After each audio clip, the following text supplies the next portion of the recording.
महाराज जी, क्या श्री कृष्ण जी ही विष्णु भगवान का स्वरूप है?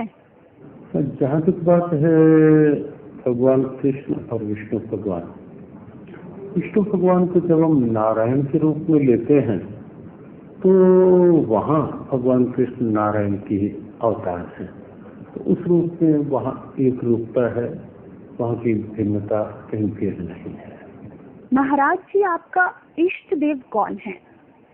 हमारे इष्ट अखिल कोटि ब्रह्मांड नायक जगत गुरु भगवान श्री कृष्ण है।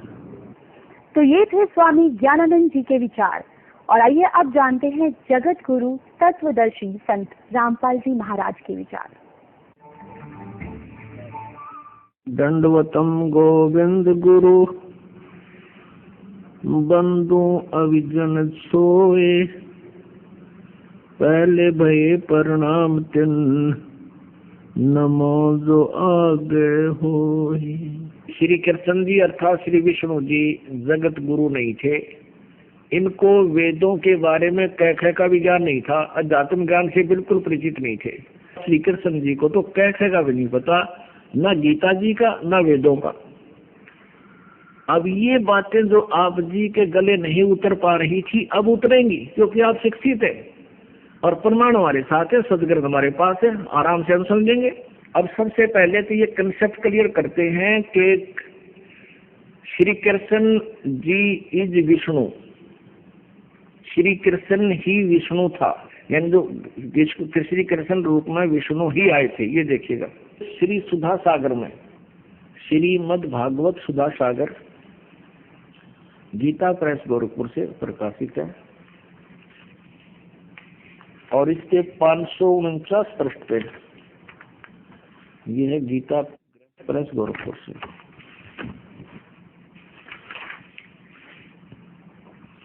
प्रकाशक एवं मुद्रक है गीता प्रेस गोरखपुर, गोविंद भवन कार्यालय कोलकाता का संस्थान। इसके 549 पे आपको ले चलते हैं। 549 पृष्ठ पे 10वें स्कंद अध्याय 3, जिसमें भगवान के आविर्भाव का अवसर आया, जन्म का अवसर आया, और आविर्भाव माने जन्म। स्वर्ग में देवताओं की दुंदुभियां अपने आप बज उठी। उसी समय सबके हृदय में विराजमान भगवान विष्णु देव रूपिणी देवकी के गर्भ से प्रकट हुए, जन्म लिया। विष्णु जी ही श्री कृष्ण रूप में प्रकट हुए। अभी हमने सिर्फ इतना ही लेना है कि श्री विष्णु ही देवकी के गर्भ में प्रकट हुए, श्री कृष्ण ही विष्णु है। अब श्री विष्णु अर्थात श्री कृष्ण जी जगत गुरु हैं या अज्ञानी है, ये अपने सदग्रंथ ही प्रमाणित करेंगे। देखिएगा श्रीमद् देवी भागवत गीता प्रेस गोरखपुर से प्रकाशित है। श्रीमद् देवी भागवत संक्षिप्त सचित्र मोटा टाइप हिंदी, केवल हिंदी। संपादक हनुमान प्रसाद पोदार, चिन्ह लाल गोस्वामी। प्रकाशक एवं मुद्रक है गीता प्रेस गोरखपुर, गोविंद भवन कार्यालय कोलकाता का संस्थान। इसके 28 पृष्ठ पर प्रथम स्कंद में पहला स्कंद संक्षिप्त देवी भागवत पृष्ठ 28 पे नारद जी और व्यास जी का संवाद है। नारद जी ने कहा, महाभाग व्यास जी, तुम इस विषय में जो पूछ रहे हो ठीक यही प्रश्न मेरे पिताजी ने यानी ब्रह्मा जी ने भगवान श्री हरि से अर्थात विष्णु जी से किया था। अब विष्णु जी समझो तो श्री कृष्ण जी देवा अधिदेव भगवान जगत के स्वामी हैं। लक्ष्मी जी उनकी सेवा में उपस्थित रहती है। दिव्य कौस्तुमणि उनकी शोभा बढ़ाती है। वे शंख चक्र गदा लिए रहते हैं, पीताम्बर धारण करते हैं। 4 भुजाएं हैं, वक्ष तल पर श्री वत्स का चिन्ह चमकता रहता है। वे चराचर जगत के आश्रय दाता है और जगत गुरु एवं देवताओं के भी देवता है। यह भूल सभी का पड़ रही है। श्री कृष्ण अर्थात विष्णु जी को जगत गुरु कह रहे हैं। ऐसे जगत प्रभु भगवान श्री हरि महान तप कर रहे थे, उनकी समाधि लगी थी। ये महान तप करना भी काल प्रेरणा ही है, वेदों और गीता में नहीं है। यह देखकर मेरे पिता ब्रह्मा जी को बड़ा आश्चर्य हुआ। अतः उन्होंने उनसे जानने की इच्छा प्रकट की। ब्रह्मा जी ने पूछा, प्रभु आप देवताओं के अध्यक्ष, जगत के स्वामी, भूत भविष्य एवं वर्तमान सभी जीवों के एकमात्र शासक हैं। भगवान फिर आप क्यों तपस्या कर रहे हैं और किस देवता की यानी किस भगवान की आराधना में ध्यान मगन है? ये प्रश्न है ब्रह्मा जी का श्री विष्णु अर्थात कृष्ण जी से। मुझे असीम आश्चर्य तो ये हो रहा है कि आप देवेश्वर एवं सारे संसार के शासक होते हुए भी समाधि लगाए बैठे हैं। अब ब्रह्मा जी के विनीत वचन सुनकर भगवान श्री हरि अर्थात विष्णु अर्थात कृष्ण जी कहने लगे, ब्रह्मन सावधान होकर सुनो, मैं अपने मन का विचार व्यक्त करता हूँ। देवता दानव मानव सब यही जानते हैं कि तुम सृष्टि करते हो, मैं पालन करता हूँ और शंकर संहार किया करते हैं, किंतु फिर भी वेद के पारगामी पुरुष अपनी युक्ति से ये सिद्ध करते हैं कि रचने पालने और संहार करने की यह योग्यता जो हमें मिली है, इसकी अधिष्ठात्री शक्ति देवी है, दुर्गा है। वे कहते हैं कि संसार की सृष्टि करने के लिए तुम में राजसी शक्ति का संचार हुआ है, मुझे सात्विक शक्ति मिली है और रुद्र में तामसी शक्ति का आविर्भाव हुआ है। इससे भी ये विशद होगा कि रजगुण ब्रह्मा जी, सतगुण विष्णु जी, तमोगुण शिव जी हैं। उस शक्ति के अभाव से तुम इस संसार की सृष्टि नहीं कर सकते। यहाँ देखिए, सुवर्त प्रत्यक्ष और प्रोक्ष दोनों उदाहरण में तुम्हारे सामने रखता हूँ, सुनो। यह निश्चित है कि उस शक्ति के अधीन होकर ही मैं प्रलय काल में इस शेष नाग की सैया पर सोता और सृष्टि करने का अवसर आते ही जाग जाता हूँ। मैं सदा तप करने में लगा रहता हूँ। उस शक्ति के शासन से कभी मुक्त नहीं रह सकता। कभी अवसर मिला तो लक्ष्मी के साथ सुख पूर्वक समय बिताने का सौभाग्य प्राप्त होता है। मैं कभी तो दानों के साथ युद्ध करता हूँ। आखिर जगत को भय पहुंचाने वाले दैत्यों के विकराल शरीरों को शांत करना मेरा परम कर्तव्य हो जाता है। और यहाँ कमाल कर दिया, निष्कर्ष दे दिया भगवान विष्णु अर्थात श्री कृष्ण जी ने, मुझे सब प्रकार से शक्ति यानी दुर्गा के अधीन होकर रहना पड़ता है। उन्हीं भगवती शक्ति का निरंतर ध्यान किया करता हूँ, यानी उसी की पूजा करता हूँ, दुर्गा की। विष्णु जी अर्थात कृष्ण जी कह रहे हैं, ब्रह्मा जी मेरी जानकारी में, मेरे आध्यात्मिक ज्ञान के अनुसार इन भगवती शक्ति से बढ़कर दूसरे कोई देवता नहीं, यानी इससे बड़ा कोई भगवान प्रभु नहीं। अपने आत्मा इससे स्पष्ट हो गया कि श्री कृष्ण जी अर्थात श्री विष्णु जी जगत गुरु नहीं थे। इनको वेदों के बारे में कह का भी ज्ञान नहीं था, अध्यात्म ज्ञान से बिल्कुल परिचित नहीं थे। अब श्री कृष्ण जी अर्थात विष्णु जी कह रहे हैं कि मेरे आध्यात्मिक नॉलेज में, आध्यात्मिक ज्ञान के अनुसार जितना मुझे पता है, मेरी जानकारी में दुर्गा से ऊपर कोई भगवान नहीं। अब दुर्गा क्या कह रही है, इसी देवी पुराण के 7वें स्कंद में 562 पृष्ठ पर देखिएगा। ये 7वां स्कंद और संक्षिप्त देवी भागवत 562 पृष्ठ। देवी के द्वारा हिमालय को ज्ञानोपदेश और ब्रह्म स्वरूप का वर्णन। श्री देवी जी कहने लगी, पर्वतराज यहाँ से देखो, उस ब्रह्म का क्या स्वरूप है यह बतलाया जाता है, जो प्रकाश स्वरूप सबके अत्यंत समीप में स्थित हृदय रूप गुहा में स्थित होने के कारण गुहाचर नाम से प्रसिद्ध और महान पद अर्थात परंपरा पे है। वह समस्त प्रजा के ज्ञान से परे है, अर्थात किसी की बुद्धि में आने वाला नहीं है, यह तुम जानो। जो परम प्रकाश रूप है, जो सूक्ष्म से भी अत्यंत सूक्ष्म है, जिसमें संपूर्ण लोक और उन लोकों में निवास करने वाले प्राणी सचित हैं, वही ये अक्षर ब्रह्म है, वही सबके प्राण है, वही सबकी वाणी है और वही सबके मन है। यह परम सत्य और अमृत अविनाशी तत्व है। सौम्य उस वेदने योग्य लक्ष्य का तुम वेदन करो, मन लगाकर उसमें तन्मय हो जाओ। सौम्य उपनिषद में कथित महान अस्त्र रूप धनुष लेकर उस पर उपासना द्वारा तीक्ष्ण किया हुआ बाण संधान करो और फिर भावानुगत चित्त के द्वारा उस बाण को खींचकर उस अक्षर रूप ब्रह्म को ही लक्ष्य बनाकर वेदन करो। अब क्या कह रही है दुर्गा कि उस ब्रह्म की पूजा करो। अब ये बोल तो रही है अक्षर पुरुष यानी पूर्ण परमात्मा का की तरफ, और नाम बता रही है ब्रह्म का। प्रणव यानी ओम धनुष है, जीवात्मा बाण है और ब्रह्म को उसका लक्ष्य कहा जाता है। यानी ओम नाम जप ब्रह्म को पाने का उद्देश्य रख। सीधी सी बात। आगे देखिए।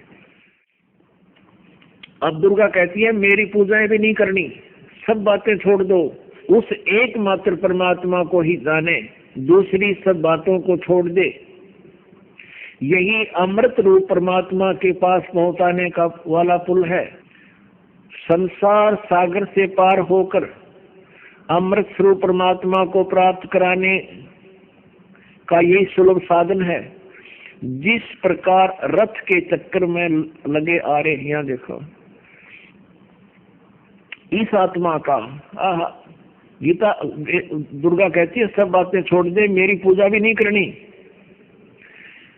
इस आत्मा का ओम के जप के साथ ध्यान करो, या परमात्मा लिखना चाहिए। इससे अज्ञान में अंधकार से सर्वथा परे और संसार सागर से उस पार जो ब्रह्म है, ओम का जाप कर ब्रह्म को प्राप्त हो जाओगे, तुम्हारा कल्याण हो। और यहाँ कमाल, वो कहाँ रहता है ब्रह्म? ओम नाम के जाप से तुम कहाँ जाओगे?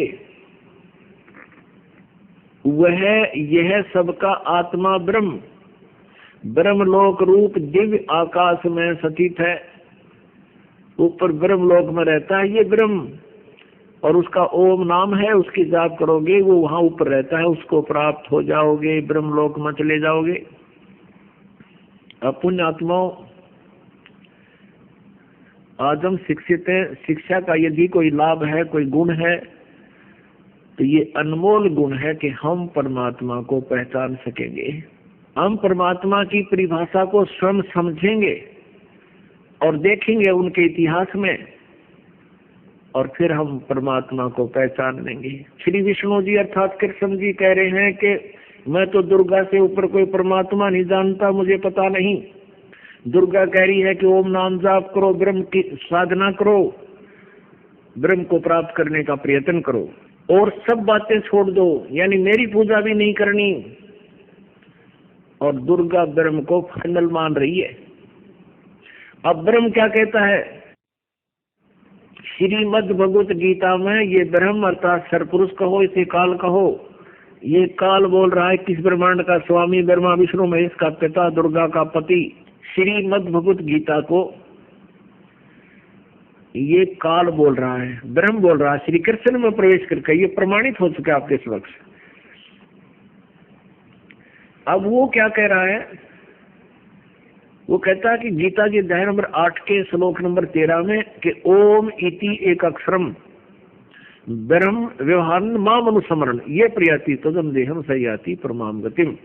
माम ब्रह्म माने मुझ ब्रह्म का ओम, यह केवल ओम एक अक्षर है, उच्चारण करके सिमरण करता हुआ ये प्रयाति तजम देहम, सो जो शरीर छोड़कर जाता है, सयाति परमाम गति, वो ओम से मिलने वाली गति को, वो श्रेष्ठ गति है। ओम से मिलने वाली परम गति कौन सी है? ब्रह्मलोक प्राप्ति, उसको प्राप्त हो जाएगा। और गीता जी अध्याय नंबर 8 के श्लोक नंबर 16 में कहा है कि ओम के जाप करने वाले ब्रह्म साधक ब्रह्मलोक जाते हैं। ब्रह्मलोक पर्यंत सभी लोग पुनरावर्ती में है, यानी वहां गए हुए भी प्राणी पूर्ण मोक्ष प्राप्त नहीं कर सकते, उनकी भी जन्म और मृत्यु दुर्गति ज्यों की तो बनी रहेगी, भले ही उनका स्वर्ग समय अधिक हो सकता है। अब गीता ज्ञानदाता क्या कहता है 18वें अध्याय के 62वें श्लोक में कि अर्जुन तू सर्वभाव से उस परमेश्वर की शरण में जा, उसकी कृपा से ही तो परम शांति और शाश्वतम स्थानम, सनातन परम धाम, सदा रहने वाला लोक जो कभी नाश में नहीं आता, और वहां गए हुए प्राणी कभी लौटकर वापस संसार में नहीं आते, उसको प्राप्त कर लेगा। उस परमात्मा की शरण में जा। गीता ज्ञानदाता ने उसके लिए ऑप्शन छोड़ दिया है अध्याय नंबर 4 के श्लोक नंबर 34 में। पहले तो गीता ज्ञानदाता ने गीता जी अध्याय नंबर 4 के श्लोक नंबर 25 से लेकर 31 तक बताया है कि कोई देवताओं की पूजा करता है और कोई यज्ञ करता है, कोई स्वाध्याय ही करता है, कोई तीक्ष्ण व्रत रखता है, कोई तीक्ष्ण अहिंसावादी व्रत करता है, जैसे मुंह पर पट्टी बांध ली, नंगे पांव घूमते हैं। ये सभी साधना करने वाले साधक अपनी अपनी साधनाओं को पाप नाशक मानते हैं, पाप नाशक जानते हैं। यदि उनको ये पता लग जाए ये पाप नाशक नहीं है, ये मोक्षदायक नहीं है, तुरंत त्याग देंगे। लेकिन जो साधना कर रहा है उसको अच्छी मानकर, श्रेष्ठ मानकर ही कर रहा है। श्रीमद् भगवत गीता अध्याय नंबर 4 के श्लोक नंबर 32 में कहा है कि वह जो साधनाएं अभी मैंने 25 से लेकर 31 तक तुम्हें बताई, इस तरह की साधनाएं यज्ञ यानी धार्मिक अनुष्ठान, यज्ञ माने धार्मिक अनुष्ठान, ब्रह्मणे मुखे सच्चिदानंद घन ब्रह्म की वाणी में, यानी कबीर वाणी में, सच्चिदानंद घन ब्रह्म की वाणी में, परमेश्वर की वाणी में, तत्व ज्ञान में विस्तार से कहे गए हैं। उनको जानने के बाद फिर पूर्ण रूप से सभी पापों के कर्मों के बंधन से मुक्त हो जाएगा। यहाँ अनुवादकर्ताओं ने, गीता अनुवादकों ने अनर्थ कर रखा है। यहाँ ब्रह्मणे मुखे का अर्थ कर दिया वेद की वाणी। नहीं, वेद की वाणी तो काल बोल ही रहा है, और वेद में लिखा यजुर्वेद अध्याय नंबर 40 के श्लोक नंबर 10 से लेकर 13 में कि वेद ज्ञानदाता भी ब्रह्म ही है, क्योंकि इसने ये चारों वेद जो परमात्मा ने दिए थे वो अपने पुत्र ब्रह्मा को दिए हैं। इसमें स्वयं ये बीच में वक्ता भी बना है। ये कहता है कि उस परमात्मा के बारे में कोई संभवात माने जन्म लेने वाला, कोई असंभवात जो जन्म नहीं लेता, निराकार बताते हैं। उसके विषय में भी तत्वदर्शी संतों से पूछो, वही वास्तविकता बताएंगे। परमात्मा साकार है व निराकार। और यजुर्वेद अध्याय नंबर 40 के श्लोक नंबर 10 से लेकर 13 में ये भी स्पष्ट किया है। वेद ज्ञानदाता कहता है कि किसी ने अक्षर ज्ञान हो गया वो तो विद्वान कहलाता है, जिसको अक्षर ज्ञान नहीं उसको अविद्वान कह देते हैं। विद्वान और अविद्वान की परिभाषा भी वो तत्वदर्शी संत बताएगा, उससे सुनो। पुण्यात्माओं, परमात्मा पूर्ण ब्रह्म कबीर देव जी स्वयं परमेश्वर थे। वो संस्कृत भाषा से जानबूझकर अपरिचित सिद्ध क्या करते थे ना, वो तो सब भाषाओं को जानते हैं। इसलिए उन्होंने उसको ये राज रखा था कि कहीं आने वाले समय में जो अब परमात्मा ने ये खोलना था भेद, ये अज्ञानी ये टांग ना अड़ा दें कि कबीर जी भी शिक्षित थे, इन्होंने वेदों को, गीता को पढ़ लिया होगा। नहीं, तो कहने का भाव ये है कि ये कबीर परमेश्वर 600 वर्ष पहले यही ज्ञान दिया करते थे। उन्हीं का दिया हुआ ज्ञान दास आज आपके समक्ष कर रहा है। तो ये ज्ञानी कहा करते थे वो तो अविद्वान है, उसको संस्कृत भाषा नहीं आती, और सारे समाज ने मान लिया था कि कबीर अविद्वान है। वेद कह रहे हैं ये परिभाषा विद्वान और अविद्वान की नहीं होती। एक अक्षर ज्ञान को सीख ले, जैसे किसी ने संस्कृत भाषा आती है वो इंग्लिश में अविद्वान है, वो पंजाबी में अविद्वान है। एक संस्कृत भाषा के जान लेने से विद्वान और अविद्वान नहीं होता। विद्वान वो होता है जो परमात्मा के तत्व ज्ञान से परिचित है, और वो परमेश्वर कबीर जी थे वो विद्वान। तो कहने का भाव ये है कि वेद भी ऑप्शन छोड़ दिया वेदों ने भी कि उस तत्व ज्ञान को तो तत्वदर्शी संत बताएगा। अगर यहाँ कोई कहे, गीता जी अध्याय नंबर 4 के श्लोक नंबर 32 में इन्होंने ब्रह्मणे मुखे का अर्थ वेद की वाणी लिख दिया, पर प्रथम तो ब्रह्म माने वेद नहीं होता। इन्होंने तत्व ज्ञान से अपरिचित होकर के ऐसे अनर्थ किए हैं। ब्रह्म तो समझो परमात्मा है, वेद उसका विधान है। राजा का अर्थ विधान संविधान नहीं किया जा सकता। अगर कोई करता है तो वो उस उल्लेख से परिचित नहीं, उसमें लेखक बताना क्या चाहता है। तो गीता जी अध्याय नंबर 4 के श्लोक नंबर 32 में ब्रह्मणे मुखे का अर्थ इन्होंने अनर्थ कर दिया।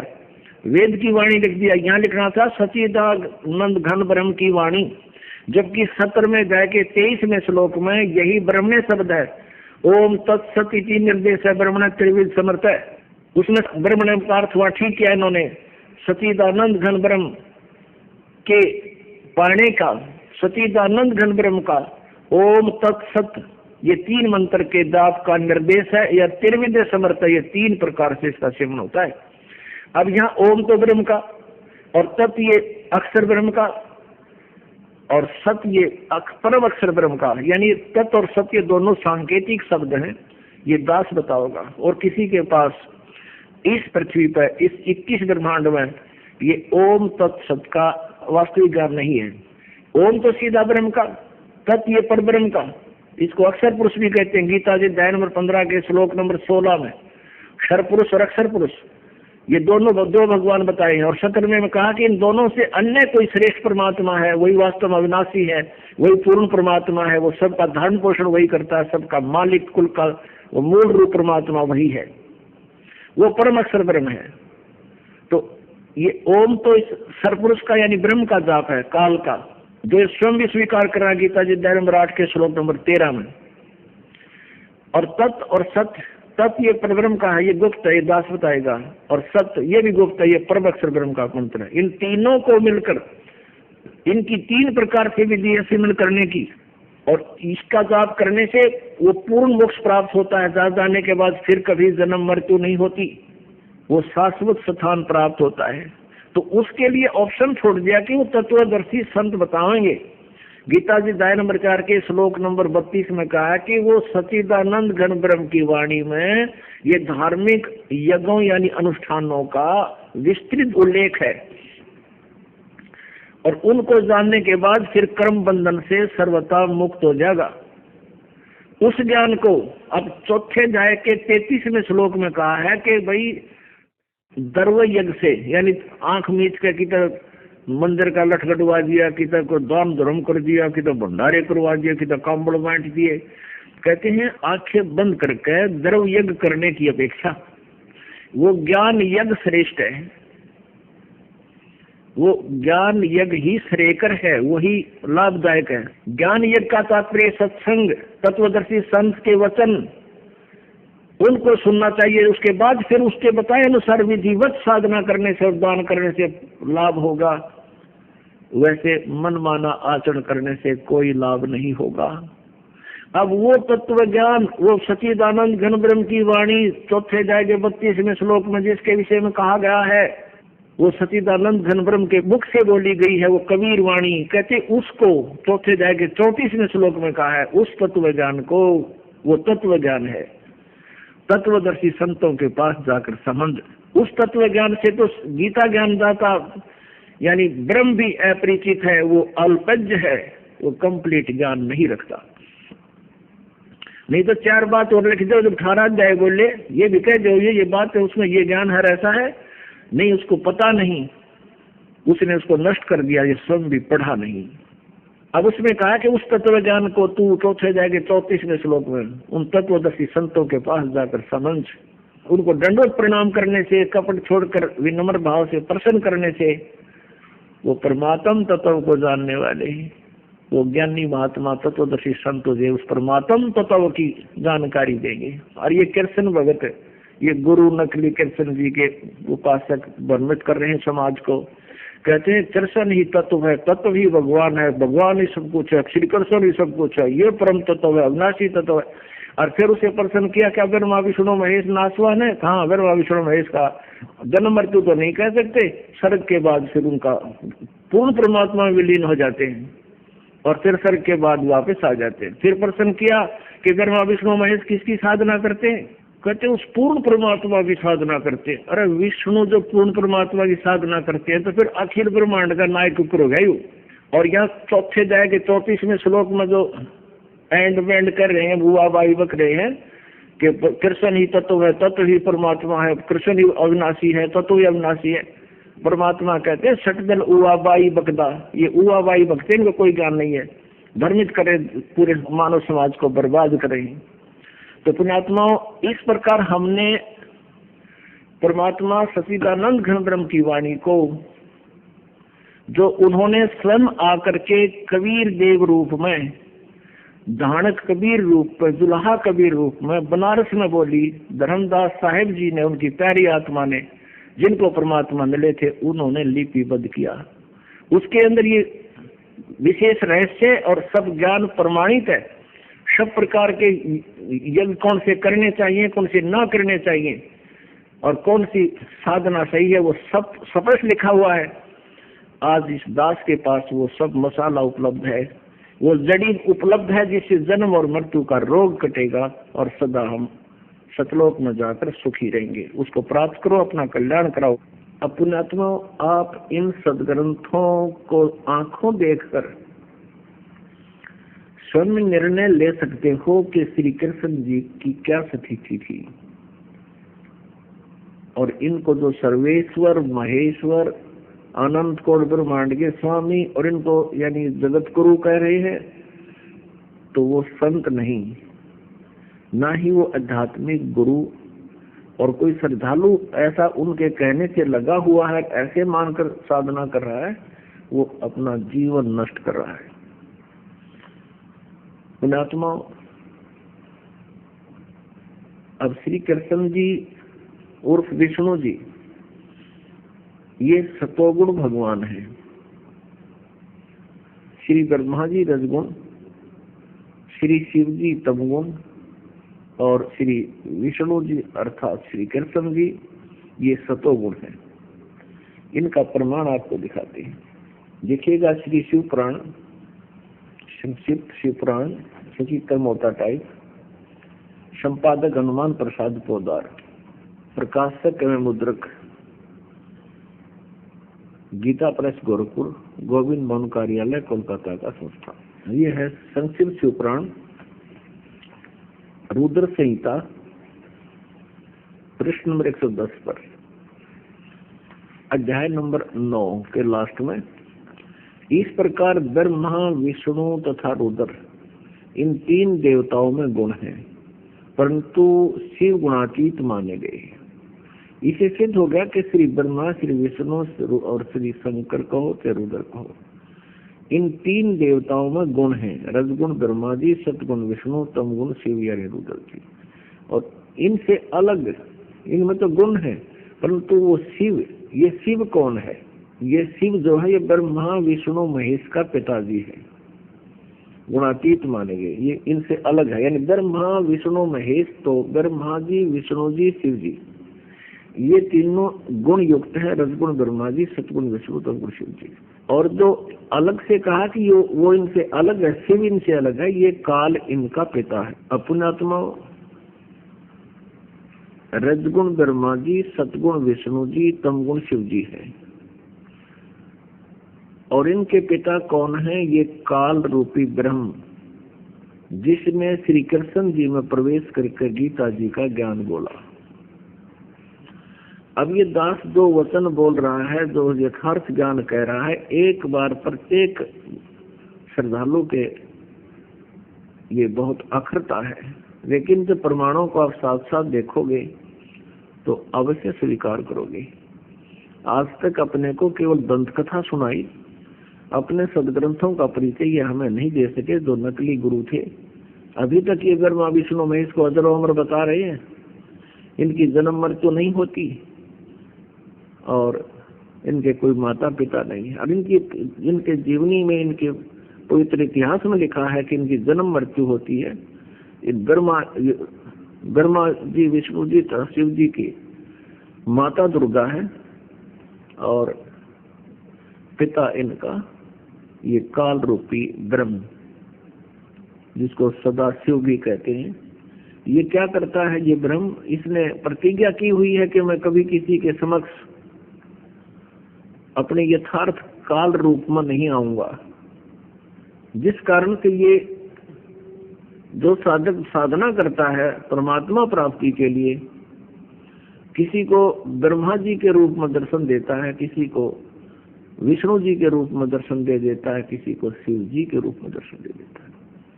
तो श्रद्धालु भ्रमित होकर के सोच लेता है कि जो ये सगुण देवता है, इन्हीं में से जिसको ब्रह्मा के दर्शन हुए तो वो मान लेता है कि ब्रह्मा जी संपूर्ण परमात्मा है, क्योंकि उसने परमात्मा के लिए साधना की। ऐसे जिसको शिव जी रूप में दर्शन दे देता है वो मान लेता है कि ये तमोगुण शिव ही पूर्ण परमात्मा है। ऐसे ही जिसको विष्णु जी के रूप में दर्शन दे देता है ये, तो वो मान लेता है कि ये श्री विष्णु जी ही पूर्ण परमात्मा है। ऐसे अभी तक ये भ्रम पड़ा हुआ था, लेकिन यथार्थ ज्ञान तत्व ज्ञान से प्राप्त होता है, जो परमेश्वर कबीर जी ने स्वयं आकर के दिया है। ये तो आपने शिवपुराण से देखा। अब आपको दिखाते हैं मार्कंडेय पुराण से कि रजगुण ब्रह्मा जी है, सतगुण विष्णु जी, तमगुण शिव जी। देखिएगा मार्कंडेय पुराण, गीता प्रेस गोरखपुर से प्रकाशित है। मार्कंडेय पुराण सचित्र मोटा टाइप, केवल हिंदी, गीता प्रेस गोरखपुर से प्रकाशित है। प्रकाशक के मुद्रक है गीता प्रेस गोरखपुर, गोविंद मन कार्यालय, कोलकाता का संस्थान। इसके 123 पृष्ठ पे हम दिखाते हैं आपको। इस तरह स्वयंभू परमात्मा की 3 अवस्थाएं होती हैं। रजोगुण प्रधान ब्रह्मा, तमोगुण प्रधान रुद्र और सत्व प्रधान विश्व पालक विष्णु जी हैं। ये ही 3 देवता हैं और ये ही 3 गुण हैं। स्पष्ट हुआ कि रजगुण ब्रह्मा, सतगुण विष्णु, तमगुण शिव जी, और यही 3 गुण हैं। इन 3 गुण यही देवता है। और कंसेप्ट क्लियर करते हैं, देखिएगा श्रीमद् देवी भागवत भाग 1 अथ देवी भागवतम सभाष्टेकम सैमाचम, खेमरा श्री कृष्ण दास प्रकाशन, बम्बई 4। इसके तीसरे स्कंद पर श्रीमद् देवी भागवते भाषा टीका युक्ते तृतीय स्कंद प्रारंभ से। इसके प्रश्न नंबर 11 पर अध्याय नंबर 5 का तीसरे स्कंद का अध्याय नंबर 5, और यहाँ से देखिएगा 8वां मंत्र हम पढ़ते हैं हिंदी में। भगवान शंकर अपनी माता दुर्गा से कह रहे हैं, देवी से, हे माता, यदि हमारे ऊपर सदा आप दया युक्त हो तो हमको तमोगुण में किस प्रकार प्रदान किया है। ब्रह्मा रजोगुण और हरियन विष्णु को सतोगुण युक्त किए हैं। युक्त क्यों किए हैं? अब देखिए, ये तो आपने हिंदी पढ़ा, अब संस्कृत पढ़ते हैं। 8वां श्लोक प्रारंभ हुआ। यदि दया धर्मना न सदाम्बिके कथम अहम विहित है। हे माता, यदि आप हमारे पर दयालु हो तो मुझे किस लिए बना दिया। कथम अहम विहित है, मैं क्यों बना दिया। तमोगुण, तमोगुण। और कमल जय यानी कमल से उत्पन्न होने वाले ब्रह्मा को रजोगुण संभव, रजोगुण क्यों उत्पन्न कर दिया। सुविता क्यों सतोगुण हरि, और श्री विष्णु जी को आपने सतोगुण क्यों बढ़ा दिया। इति सिद्धम रजगुण ब्रह्मा जी, सतगुण विष्णु, सदगुण शिव। एक और कंसेप्ट क्लियर करते हैं कि श्री ब्रह्मा जी, श्री विष्णु जी, श्री शिव जी से भिन्न इनके पिता हैं, और ब्रह्मा विष्णु महेश रुद्र ये अलग हैं। ये कंसेप्ट भी क्लियर करते हैं। ये शिव पुराण से, शिव पुराण के आप आइए 24 पृष्ठ पे, ये है श्री शिव पुराण, गीता प्रेस गोरखपुर से प्रकाशित है। अभी आपको दिखाई थी, सचित्र मोटा टाइप, केवल हिंदी, संपादक हनुमान प्रसाद पोदार, और गीता प्रेस गोरखपुर से ये प्रकाशित है। यह भी द्वेश्वर संहिता, संक्षिप्त शिव पुराण, और 24 पृष्ठ पर ये आपने देख रहे हो कि एक तरफ तो ब्रह्मा जी खड़े हैं, एक तरफ विष्णु जी खड़े हैं। इन दोनों में इस बात पर युद्ध हो गया था, लड़ाई हो गई थी। विष्णु जी कह रहे थे ब्रह्मा जी को, मैं तेरा बाप हूँ, मैं तेरा जनक हूँ। विष्णु ब्रह्मा जी कह रहे थे मैं तेरा बाप हूँ। इन दोनों का झगड़ा हो गया। तो इस काल भगवान ने, इनके पिता ने, इनके बीच में ये सतम खड़ा कर दिया, ये एक पिल्लर खड़ा कर दिया तेजों में। ये दोनों झगड़ा बंद करके आपस में शांत हो गए। तब वो काल रूपी ब्रह्म इनका पिता प्रकट हुआ। ब्रह्मा और विष्णु ने पूछा, प्रभु सृष्टि आदि 5 कर्तों के लक्षण क्या है, ये हम दोनों को बताइए। भगवान शिव बोले, ये काल जो है शिव रूप में प्रकट हो गया वहां पर। मेरे कर्तव्यों को भगवान शिव बोले, यानी ये काल ब्रह्म बोला, मेरे कर्तव्यों को समझना अत्यंत गहन है, यद्यपि मैं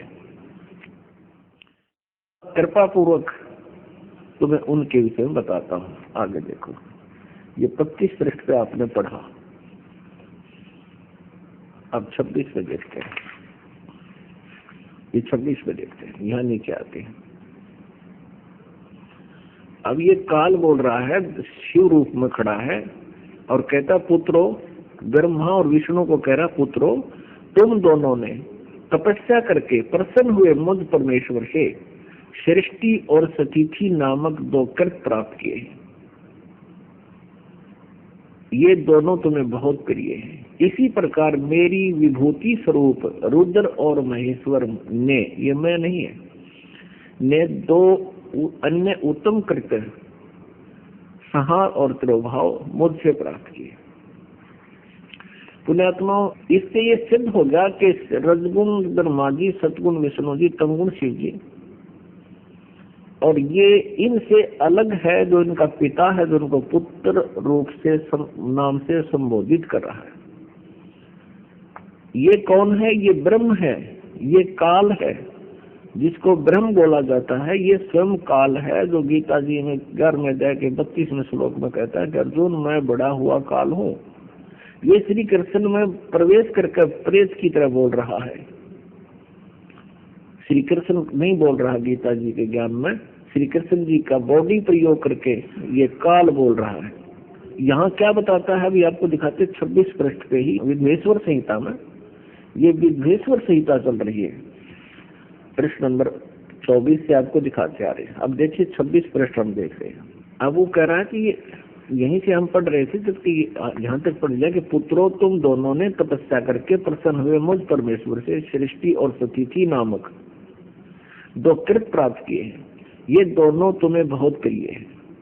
इसी प्रकार मेरी विभूति स्वरूप रुद्र और महेश्वर ने 2 अन्य उत्तम कृत संहार और तिरोभाव मुझसे प्राप्त किए। इससे सिद्ध हो गया कि ब्रह्मा जी, विष्णु जी तथा शिव जी और रुद्र से अलग है जो इनका पिता है।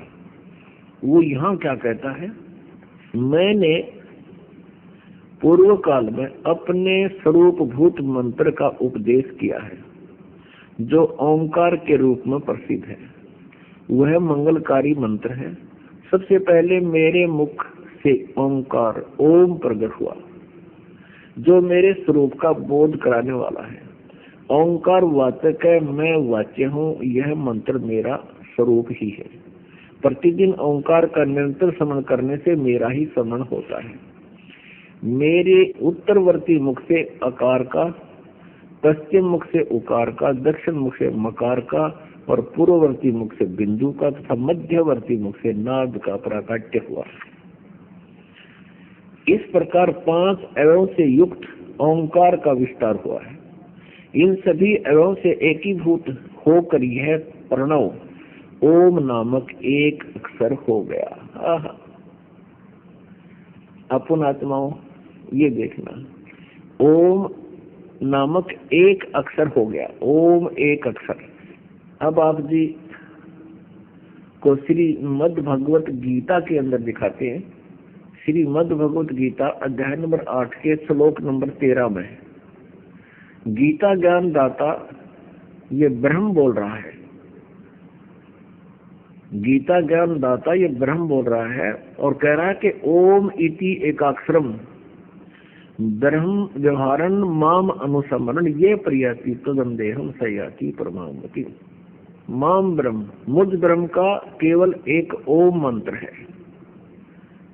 ओम एक अक्षर है और जो उच्चारण करता हुआ, उच्चारण करके करने का, जो उच्चारण करके सिमरण करता हुआ जो शरीर त्याग कर जाता है, वो मेरे वाली परम गति को प्राप्त होता है। अर्थात ओम नाम से जो प्राप्ति होती है उसको प्राप्त होता। ओम नाम ब्रह्म का है और ब्रह्म से ब्रह्मलोक प्राप्ति होती है। गीता जी अध्याय नंबर 8 के श्लोक नंबर 16 में कहा कि ब्रह्मलोक पर्यंत, ब्रह्मलोक में गए हुए प्राणी भी पुनर्वर्ती में है, उनका भी जन्म और मृत्यु बना रहता है। पुनः क्षीण होने पर वो फिर दोबारा पृथ्वी पर अन्य प्राणियों की योनियों को भोगते हैं। तो इससे सिद्ध है कि ओम नाम से ब्रह्मलोक प्राप्ति कर भी लेते हैं तो भी वो पूर्ण मुक्त नहीं होते, उनका जन्म मरण सदा के लिए समाप्त नहीं होता।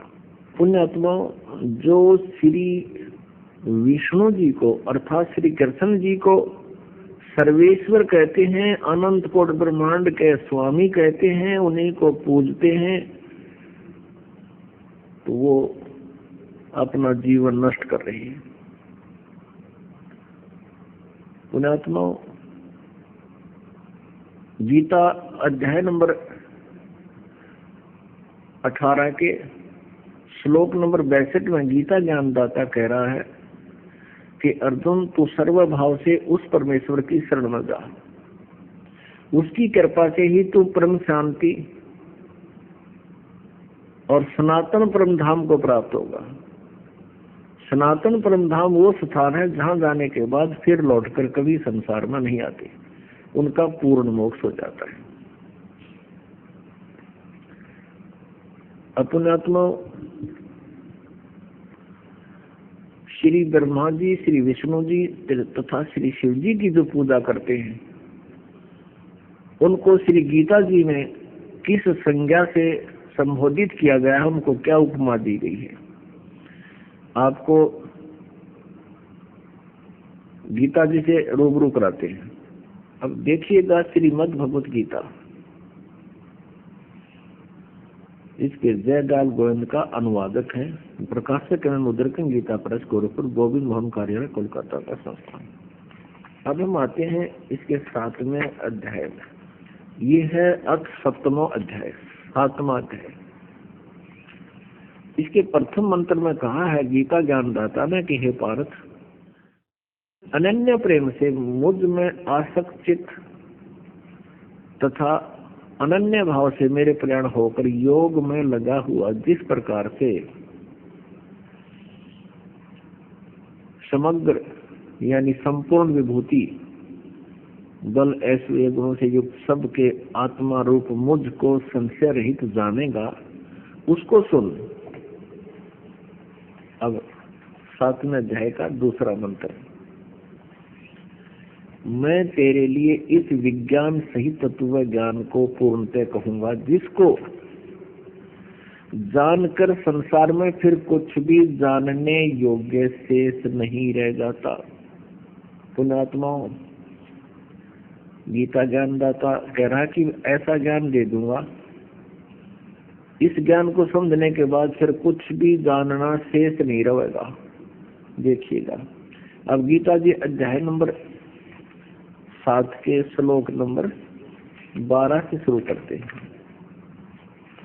ये है अध्याय नंबर 7 श्रीमद् भगवत गीता और श्लोक नंबर ये 12।